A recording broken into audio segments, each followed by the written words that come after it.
Você volta a acompanhar aqui na programação da CBN a cobertura especial do dia em que foi decretada a prisão preventiva do ex-presidente Jair Bolsonaro. Bianca Santos e eu seguimos com a repercussão dessa notícia, inclusive ouvindo os nossos comentaristas. E quem fala conosco agora é a Vera Magalhães, que já está na ponta da linha. Bom dia para você, Vera. Oi, bom dia, Cássia, bom dia, Bianca, os ouvintes e também quem nos acompanha por imagens nessa manhã de sábado. Oi, Vera, bom dia. Vera Magalhães, uma manhã de sábado que começou muito quente. O que você já está apurando por aí em relação a essa prisão preventiva, Vera?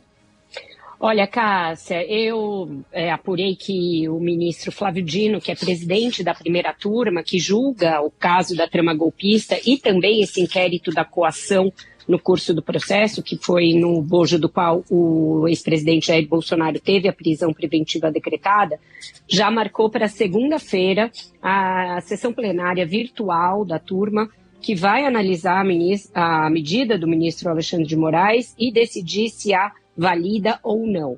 Então, lembrando, a primeira turma hoje é composta por 4 ministros. O Flávio Dino, que é o seu presidente, o Alexandre de Moraes, que é o relator dessa ação, ministra Carmen Lúcia e ministro Cristiano Zanin. Então, os outros 3 vão depositar no plenário virtual da turma o voto dizendo se concordam com a decisão do ministro Alexandre de Moraes ou não. Então, esse é um próximo desdobramento. E eu também acabei de subir no meu blog do Globo uma nota mais analítica de uma preocupação dos aliados do Bolsonaro de que essa prisão preventiva vai congelar uma tratativa que estava em curso para que até o fim de dezembro Bolsonaro indicasse quem vai ser o candidato da direita, né, à sucessão do presidente Lula no ano que vem. Por quê? Até agora o Bolsonaro se recusa a fazer esse apontamento, toda vez que questionado a respeito, diz que o candidato vai ser ele, mas o PL e os demais partidos do Centrão que orbitam ali em torno da direita têm pressa. Eles querem que haja uma definição até o fim do ano dessa candidatura para poder articular os palanques, organizar uma candidatura, tornar esse candidato mais conhecido, etc.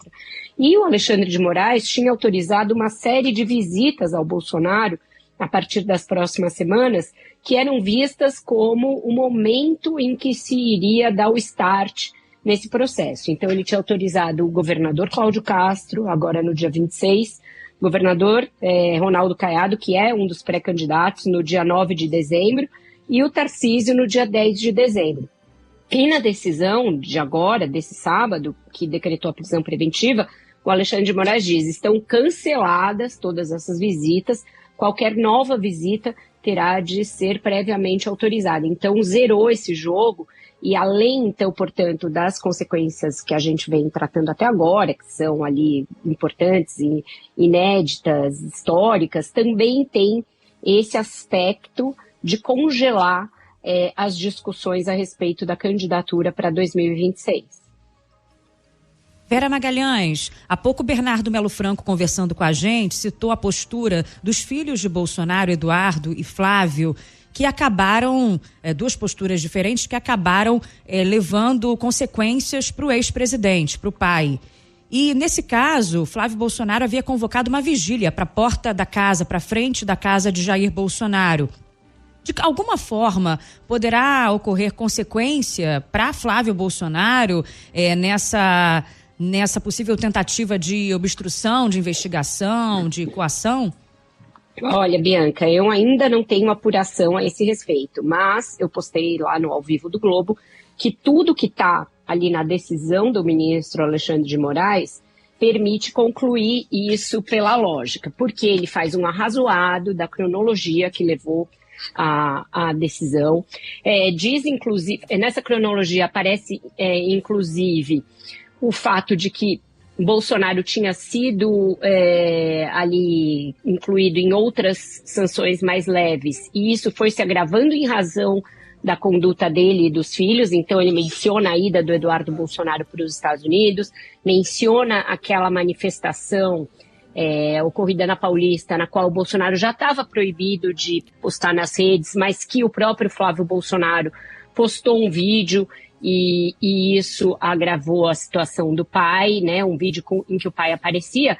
E agora, na decisão desse sábado, ele diz o seguinte, que o senador Flávio, abre aspas para o Alexandre de Moraes, insultando a justiça de seu país, pretende reeditar acampamentos golpistas e causar caos social no Brasil, ignorando sua responsabilidade como senador da República. Então, ele está efetivamente imputando uma conduta ao senador Flávio Bolsonaro, né, que ele tenta reeditar os acampamentos golpistas e ignora a sua responsabilidade como senador da República. Esse inquérito, ele apura 3 crimes: coação no curso do processo, obstrução de justiça e de investigação penal e abolição violenta do Estado Democrático de Direito. Então, tudo leva a crer que, sim, o senador Flávio Bolsonaro vai ser incluído no inquérito. Mas qual que é o trâmite para isso, né? A Polícia Federal primeiro precisa pedir, o Ministério Público, por meio do Procurador-Geral Paulo Gonet, se manifesta contra ou a favor, e só então vem a decisão do ministro Alexandre de Moraes. Então, eu acho que isso é algo que a gente pode seguramente aguardar para essa semana, como consequência do que a gente está vivendo, assistindo nesse sábado.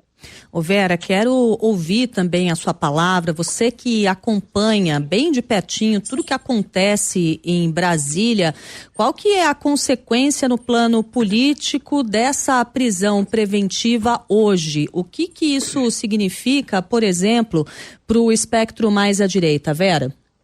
Pois é, uma bomba, né, Cássia? Todo mundo esperava que estava próximo o momento do cumprimento da pena efetiva, que o Bolsonaro foi condenado em 11 de setembro pela trama golpista, porque já se esgotaram praticamente os recursos cabíveis, a defesa ainda vai tentar um último, mas que não é considerado cabível pela jurisprudência do Supremo. Ontem mesmo, a sua defesa impetrou já um pedido de domiciliar humanitário, né, porque sabe que nada do que vai ser pedido em outros recursos poderia vigorar. Então, todo mundo já se preparava para esse momento, mas ninguém esperava que fosse hoje.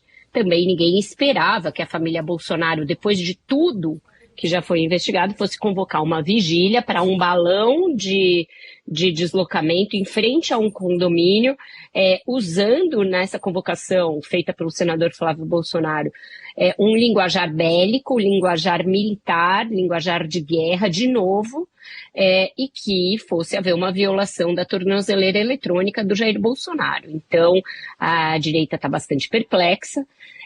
A gente vai começar a ver nas próximas horas, nos próximos minutos, as manifestações de apoio e solidariedade ao Bolsonaro por parte desses que são pré-candidatos e dos outros líderes da direita. Isso faz parte do script esperado, né, de solidariedade, mas o fato é que é um constrangimento geral e uma sensação de que a cada um desses episódios o Bolsonaro vai dilapidando um pouco do patrimônio político dele, vai entregando ali a capacidade de indicar um sucessor e ser relevante na sua própria sucessão. Porque o que o Eduardo Bolsonaro fez lá nos Estados Unidos já minou um pouco o apoio à família Bolsonaro. E agora, ficando caracterizado que houve uma tentativa de fuga, muitos líderes de direita com os quais eu conversei acham que também o apoio ao Bolsonaro diminui. Aquela sensação de que ele é vítima de uma arbitrariedade e de uma injustiça vai ficando um pouco mais difusa quando eles agem dessa maneira. Vera Magalhães, muito obrigada por ter estado conosco nessa edição extra, trazendo aí a sua análise, também as suas informações sobre a prisão preventiva do ex-presidente Jair Bolsonaro na manhã de hoje. A gente volta a conversar a qualquer momento se surgir algum fato novo. Por hora, obrigadíssima e até a próxima. Obrigada a vocês, um bom trabalho, até mais.